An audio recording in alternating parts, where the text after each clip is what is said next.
이제부터 좀 불편하시더라도 냉정하게 보수가 왜 졌는지 냉정하게 성찰하고 짚어보는 시간 갖겠습니다. 자, 먼저 그럼 김문수 후보가 왜 졌을까? 열심히 굉장히 대선에 임했고 파파미로 대변되는 인생 스토리, 그래서 서민적 삶이 있었던 뭐 소구력 다 좋은데 왜 졌을까? 저희가 좀 시청자분들의 의견을 좀 모아봤습니다. 그래서 한번 정리를 해봤는데 지금 화면에 보이시죠? 왜 이번에서 대선에서 졌을까? 저희가 대표적으로 6개로 이제 목소리를 담아서 모아봤습니다. 지금 1번부터 6번까지 있는데요. 이 부분에 대해서 이제 패널분들께서 하나하나씩 짚어주시면 될 것 같아요. 뭐 대략적으로 짚어주시긴 하지만 지금부터는 이제 구체적으로 짚어보겠습니다. 첫 번째, 뭐 중도로 외연 확장에 한계가 있었다. 2번, 윤석열 전 대통령과 명확하게 선을 긋지 못해서. 3번, 단일화 과정에서 시간을 쏟고 말을 바꿨다는 점. 4번, 지도부와의 내용. 5번, 한동훈 전 대표의 애매한 유세. 5번이 가장 많은 의견이 좀 많았는데요. 6번, 이재명을 이길 대항마가 어쨌든 좀 부족했다, 없었다, 이런 의견들이었습니다. 대표적으로 패널분들 하나하나씩 짚어주시죠. 어떻게 생각하십니까? 먼저 말씀하세요. 네. 예. 일단 첫 번째, 중도로 외연 확장에 한계가 있었다. 그러니까 중도로 외연을 확장해야 되는 것은 필연적이죠. 선거에서 이기려고 하면 여기는 어쨌든 양쪽 진영이 다 결집하기 때문에 중도에서 얼마나 가져오느냐. 이게 중도가 이제 40대 그러니까 45대 45가 되면은 네. 중도가 10 정도 남게 되고 거기서 얼마나 5를 가져오냐 6을 가져오냐 이 사이로 이제 승부가 갈리기 때문에 중도로 가져온 것은 분명히 맞습니다. 근데 원래 이제 한덕수 후보가 원래는 단일화 계획이 있었지 않습니까? 그리고 왜 한덕수 후보의 단일화에 대해서 그 열망이 높았냐면 본인이 대선 출마 선언도 하지 않았음에도 불구하고 전체 지지율에서 2위를 했었어요. 김문수 후보보다 높았었습니다. 그게 왜냐하면 한덕수 후보가 가지고 있는 중도 이미지 때문입니다. 네. 그래서 중도 이미지를 가지고 한덕수 후보와 단일화를 노렸던 건데 어쨌든 그게 단일화 실패하고 김문수 후보 뛰었단 말이에요. 그때 재빨리 어떤 방법을 써서든 간에 한덕수 후보를 데리고 왔어야 됩니다. 그때 그 한덕수 후보가 가지고 있는 중도 성향을 상징하는 그 표가 저는 흡수를 못하면서 중도를 흡수하는 기간을 실기했다라고 생각한 거예요. 그래서 네. 한덕수 후보와 단일화 실패한 거, 이게 중도 외연 확장에 한계가 있었다는 그런 어떤 그 핵심적인 이유가 아닐까라고 생각합니다. 다른 이유는요, 대변인님? 또 그거 이외에도 뭐 이준석 후보도 상당히 이제 중도적인 성향이 좀 있죠. 이준석 후보의 단일화 아까 제가 말씀드렸다시피 1차 방송 토론 이후에 했으면 저런 거 보면서요. 네. 다른 거 중에서 또 네 번째 지도부와의 어제 방송 많이 힘드셨나 보죠. 네. 네 번째 지도부와의 내용. 그러니까 이제 단일화인데 이제 우리 김문수 후보가 굉장히 어려운 과정을 이제 거치면서 거액을 기탁금을 내고 죽을 똥 살똥 해가지고 경선에서 승리를 했단 말이에요. 근데 그 승리한 그날 찾아가서 바로 당 지도부가 단일화 하자 일정을 얘기하니까 이건 정말 상도에 안 맞죠. 민주주의 정당의 절차도 아닌 거고요. 네. 그러면서 단일화에 대한 논의를 좀 더 숙고를 하면서 했어야 되는데 밀어붙였던 지도부가 있습니다. 그러면서 이게 밤사이 새벽 3시, 4시에 당 대표 그 후보자 지위를 박탈하고 단일화를 시도했었습니다. 그 결국은 그 당원들이 그걸 다시 막아줬죠.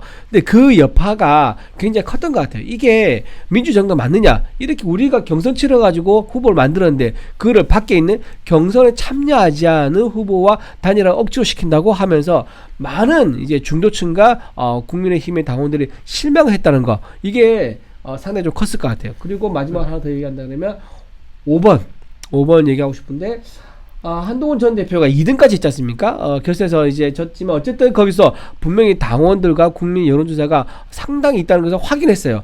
그러면 그 열기를 모아서 1등한테 그걸 못 박아 해줬어야 돼. 그래야지 우리 당 전체가 이긴 건데 그러지 않고 이건 내 거야 라고 하면서 그걸 나눠주지 않으려고 했던 것 같아요. 그러다 보니까 너무 늦게 합류한 거예요. 일주일 뒤에 늦게 합류했는데 그것도 애매모호하게 김문수라는 이름이 박혀있는 셔츠를 입지 않고 선거운동 한다든가, 맞습니다. 왜 김문수 후보를 뽑아야 된다든가 이런 말을 하지 않고 이재명 뽑으면 안 된다 이런 얘기한 것들은 너무 애매모호하고, 그리고 만나는 것도 되게 늦게 마지막에 만나다시피 했단 말이에요. 네. 바로 올라 처음부터 김문수 만나고 양해를 구해서 나는 역할 나눠가지고 나는 이렇게 전국에 나눠서 돌겠다라고 했으면 양해가 되고 익스큐즈가 됐을 건데 그러지도 않고 다 따로 노는 것처럼 보이는 게 한동훈 후보 혹시 이번 대선에서 이제 김문수를 도와준 게 아니라 본인의 다음 어떤 스텝을 위해서 활동한 거 아닌가라는 생각이 들게 하니까는 그것도 이제 보수 우파를 지지하는 사람들한테는 국민의힘이 정신 덜 차렸네라는 생각을 할 수밖에 없었던 맞습니다. 거죠. 한동훈 전 대표가 그 개인의 이제 인기 유세다 이런 말들도 굉장히 많았고요. 그리고 지금 5번 같은 경우에는 지금 저희 시청자분들도 5번을 가장 많이 말씀하시고 계세요. 그만큼 어제 그리고 저희 일타뉴스 채팅창 보셨습니까? 어제 일타뉴스 채팅창을 보면요. 모든 국민분들께서 한동훈 그 전 후보를 이제 지지하는 지지자분들께도 투표를 굉장히 많이 호소하고 독려하는 메시지가 채팅방으로 가득했거든요. 네. 그런데 네. 왜 졌을까 보면 일단 0번을 먼저 말씀드리면 1번 전에 0번. 0번이 이 대선이 시작한 것부터가 그 계엄 이후에 대통령 탄핵으로 인해서 시작했기 때문에 약간 페널티를 갖고 갔다 생각을 합니다. 1번 그 중도로 외연 확장에 한계가 있었다. 이거는 약간 여러 가지 미담으로 메꿨어요. 메꿨다고 보여주고요. 김문수 후보자 말고 그럼 다른 후보자 누가 중도 외연의 확장을 합니까? 이거 본인이 중도 외연 확장성이 있다라고 생각하는 그 경선 후보들이 있다면 다 착각입니다. 그리고 3번은 윤석열 대통령과 명확하게 선을 걷죠. 이 이상으로 또 어떻게 선을 긋습니까? 비대위원장 입에서 출당이라는 말까지 나왔는데 어떻게 선을 긋습니까?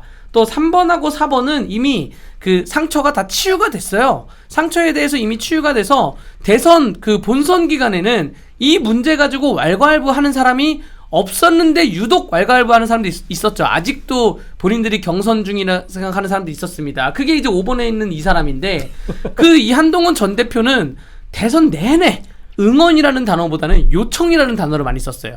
그리고 대선 내내 SNS나 발언에 그 김문수라는 얘기보다는 저는 합니다. 제가 하겠습니다. 네. 그리고 대선 끝났잖아요. 오늘도 메시지가 속칭 한동훈 개파라고 하는 사람들의 메시지가 무언가 그 아직도 본인들은 경선 중이에요.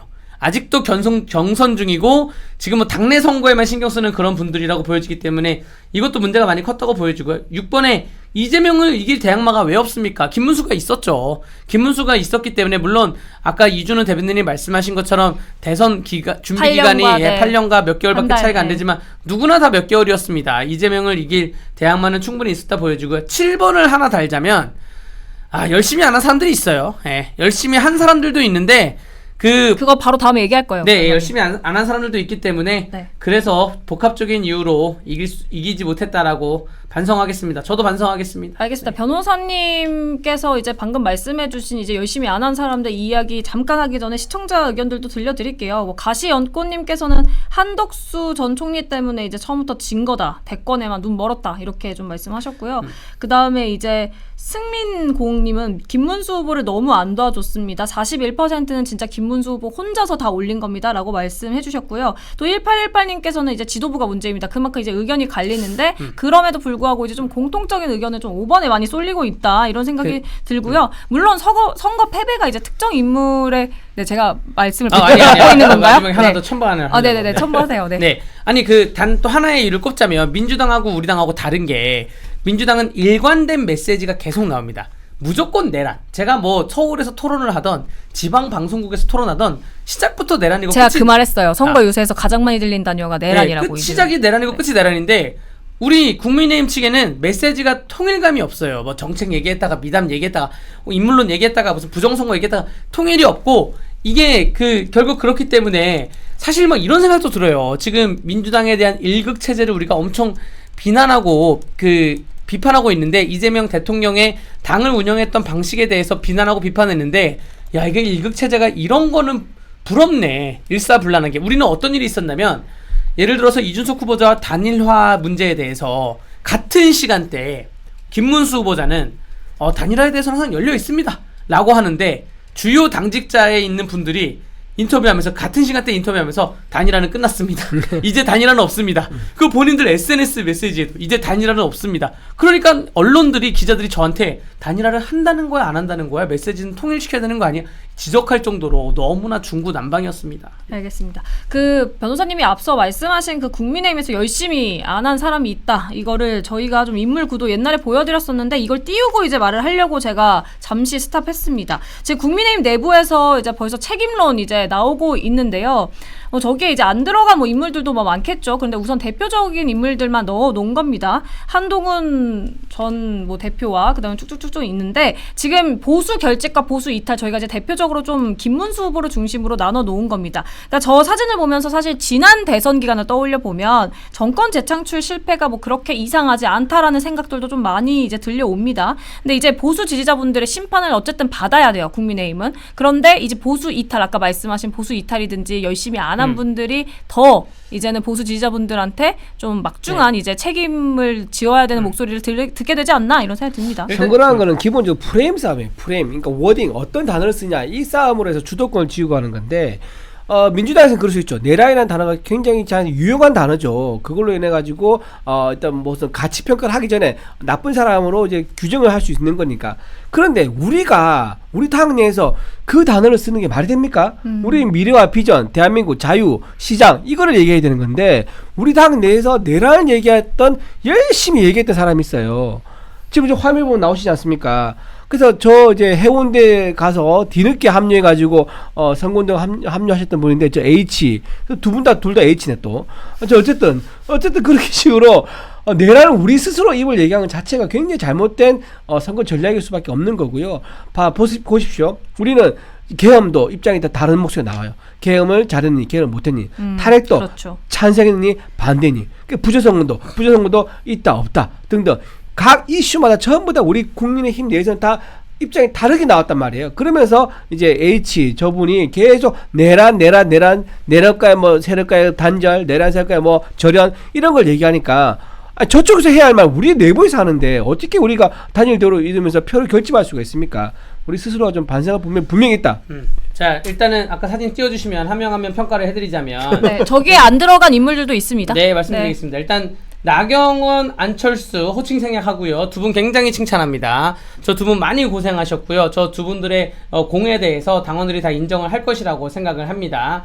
한동훈 저 전 당대표, 한동훈 당대표께서는 본인에 대해서 열심히 된 거를 말로만 하지 말고 입증을 하실 거면 내년에 있을 재보궐선거에 출마를 하시기 바랍니다. 선거가 얼마나 힘든지 본인 몰라요. 꽃길 깔아줘가지고 비대위원장 됐고 그 다음에 당내 선거만 꽃길 깔아줘가지고 대통령실에 도움받아가지고 당대표 되고 그랬는데 선거를 모르는 분이 선거 이래야 됩니다. 저래야 됩니다. 이 말하는 거는 의미가 없고요. 자, 한동훈 그 주변에 있는 분들 비례대표 대부분이죠. 그 비례대표분들도 한지아 의원이든 진종호 의원이든 왈가왈부 하지 마세요. 선거 안 해보지 않았습니까? 다 국회의원 옷 입고 나서 선거했잖아요. 그리고 그 옆에 있는 강남 서초 송파에 붙어있는 분들, 그분들 강남 서초 송파에 나가서 누가 못 됩니까? 제가 나가도 되고 누가 나가도 다 돼요. 강남 서초 송파에서 한동훈의 공천으로 당선된 사람들, 그런 사람들은 말할 자격이 없다 저는 말씀을 드리고요. 네네. 오히려 한동훈 후보자가 공천 줬던 김상욱 의원 탈당하고 딴 데 갔잖아요. 그런 거에 책임을 져야 된다고 생각을 들고, 홍준표 전 대구시장은 이제 이런 사진에 다 넣지 않았으면 좋겠어요. 저분은 이제 우리 당 사람이 아닙니다. 지금 우리 방송을 보고 있는 많은 분들이 홍준표 하와이에 가 계신 전 대구시장에 대해서 SNS에 좋아요나 댓글을 누르지 않았으면 좋겠어요. 자꾸 먹이를 주면 안 됩니다. 자꾸 먹이를 주니까 관심을 갖는 거라 생각이 드는 분이고요. 저분도 우리 당에서 얼마나 많은 공천을 줬습니까? 다시 등장할 그 가능성은 전혀 없는 거예요? 그건 모르죠. 그건 모르는데 먹이를 주면 다시 등장을 하겠죠. 당에서 아예 빼버리라고 하시니까요. 네, 먹이를 주면 다시 등장을 하겠죠. 등장을 안 했으면 좋겠습니다. 마지막 메시지 중에 하나가 저는 이제 서울 시민으로 돌아갑니다. 이런 메시지가 있어서 네. 혹시 욕심이 있나 생각이 드는데 그렇다는 생각이 들고, 한덕수 전 총리가 가장 안타까운 케이스예요. 한덕수 전 총리가 좀 열정적으로 도와줬으면 어땠을까라는 생각이 드는데 한덕수 전 총리도 사진에서 빼주시기 바랍니다. 저는 안타까운 게 뭐냐면 한덕수 전 총리 오늘 더불어민주당에서 한덕수 전 총리까지 특검법에 집어넣는 법안을 지금 통과시키려고 내일 아마 통과시킬 거예요. 네. 그러니까 열심히 싸웠어야죠. 열심히 싸웠어야지 어영부영하다 보면 칼이 목까지 들어옵니다. 네. 그럼 김문수 후보의 행보는 어떻게 될까요? 김문수 후보는 지금 저 중간에서 김문수 후보 가장 중요한데 말씀 안 해주셨어요. 지금 김문수 후보 중간에서 네, 다시 띄워주세요. 중간에서 당권 싸움에 그럼 끼어들까요? 앞으로 어떻게 될까요? 왜냐하면 친한계 입장과 지금 갈등이 너무 심해요. 저는 당권 싸움에 대해서 우리가 문재인부터 보자면, 민주당의 문재인 대통령이 대통령 후보에서 탈락하고 대통령에서 낙선하고 난 다음에 다음 선거에 출마해서 대통령이 됐죠. 또 누구야? 이재명 지금 대통령도 지난번 선거에서 탈락하고 나서 당권을 유지하고 나서 지금 대통령이 됐죠.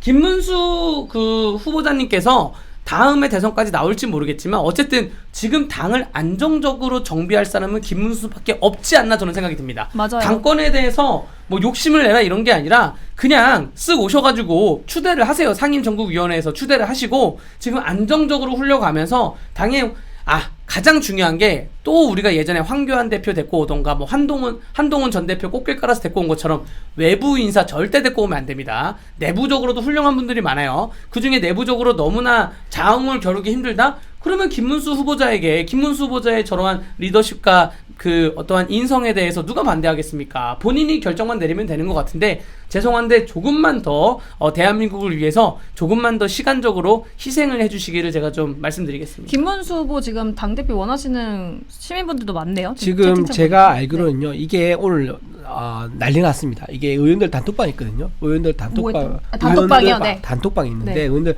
단톡방에서 김문수 후보를 당대표로 가야 된다라는 얘기가 나온 거예요. 그러면서 무슨 소리냐라고 하면서 거기에 대한 이제 야지나 비판하는 사람이 누군지 아세요? 역시 한동훈. 제가 아까 말한 비례대표나 강남 그렇죠. 부소파나 비례요. 대구에도 한 명 계세요. 그렇죠. 예, 그런 대구에 한 명이 분들. 있고 네. 그런 네. 분들이 초선 김문수의 의원들이. 당 네. 대표에 대해서 굉장히 비판적인 얘기를 냈다는 거예요. 그러니까 모든 국민들이 다 속셈을 알고 있으니까 눈에 보이는 수를 한동훈은 굉장히 열심히 몰래 이것만 길이다라고 하고 있는 것에 대해서 본인만 지금 혼자 지금 상상의 세계에 빠져 있다라고 생각을 좀 하고 있고요. 자, 생각해 보세요. 지금 김문수 후보가 몇 퍼센트 얻었습니까? 41%입니다. 그 어마어마한 수입니다. 어마어마한 투표를 얻어서 지지를 얻었고 국민의힘이 어떤 다시 일어설 수 있는 어떤 기반을 만들어줬는데 이런 좋은 기회를 도대체 누구로 대체해서 당을 새로 세운다는 거예요. 지금 사실 다른 후보들 유명 정치인이 있습니다. 뭐 예를 들면 윤상희 의원이나 나경원 의원이나 안철수 의원이나 이런 분도 있습니다. 한동훈 의원도 있고요. 한동훈 이제 전 대표도 있고요. 근데 이런 분들 많이 내세우면 어떻게 됩니까? 도돌이 해가지고 불과 몇 개월 다시 돌아가요. 똑같은 거야. 또 다시 만약에 한동훈 대표가 됐다고 칩시다. 네. 그러면 또 한동훈 대표와 싸우느라고 한동훈 대표 비판하는 의원들과 또 한동훈을 비유하는 비례대표들과 갈등이 또 재탄, 삼탄 또 반복된단 말이에요. 그럼 만약에 한동훈 대표가 아닌 다른 분이 됐다고 칩시다. 뭐 안철수 의원이 됐다고 칩시다. 그러면 한동훈은 또 협조를 할까요? 또 재탕, 삼탕 비례대표와 강남에 있는 의원들이 또 공격하면서 말을 듣지 않으면서 또 따로 놀 거란 말이에요. 그래서 저는 그렇게 아예 분열과 갈등이 씨앗이 없는 사람이 가야 된다. 그럼 이번에 대선 후보로 나와가지고 당을 단일 대우로 이끌었고 네. 인품과 어떤 성품에 대해서 또 능력에 대해서 재발견이라고 하고 국민들도 인정하는 후보, 그건 제가 봐도 김문수밖에 없다 이렇게 생각합니다. 지금 국민분들 지금 말씀하시는 이제 김문수 후보를 당 대표로 이제 해야 한다는 목소리 관련한 이제 그 SNS 이제 관련 기사 보신 분들도 계시겠지만 이제 5시쯤 나왔기 때문에 혹시 못 보신 분들을 위해 제가 다시 한번 짚어드릴게요. 그러니까 그 국민의힘 소속 국회의원이 모인 텔레그램 단체 채팅방이잖아요. 그렇죠? 제가 지금 기사를 찾고 네네, 있는데 맞아요. 여기서 이제 한기호 의원이 지인에게 이제 받은 김문수 전 장관은 옹립해 빨리 당대표로 만들자 이런 취지의 메시지를 이제 올리면서 이제 좀 시끄러워진 건데요. 그래서 김중수 의원이 곧이어서 더불어민주당의 속전속결 사법부장하게 대비하기 위해 긴급 의원총회 열어야 하는 것 아니냐고 이제 제안을 했습니다. 그랬더니 박정아, 한지아, 안상훈, 고동진 의원 등 친한동훈계 의원들이 일제히 나서서 의총 소집 요청에 나섰고 박형수 원내수석이 내일 본회의 앞두고 개최해야 하니 오후에 공지하겠다고 했는데도 친한계 의총 소집 요청은 줄이었다. 이런 내용입니다. 이 네. 관련해서 아까 칭찬 명단에 한기호 의원님 추가하겠습니다. 한기호 의원님 굉장히 칭찬드리겠습니다.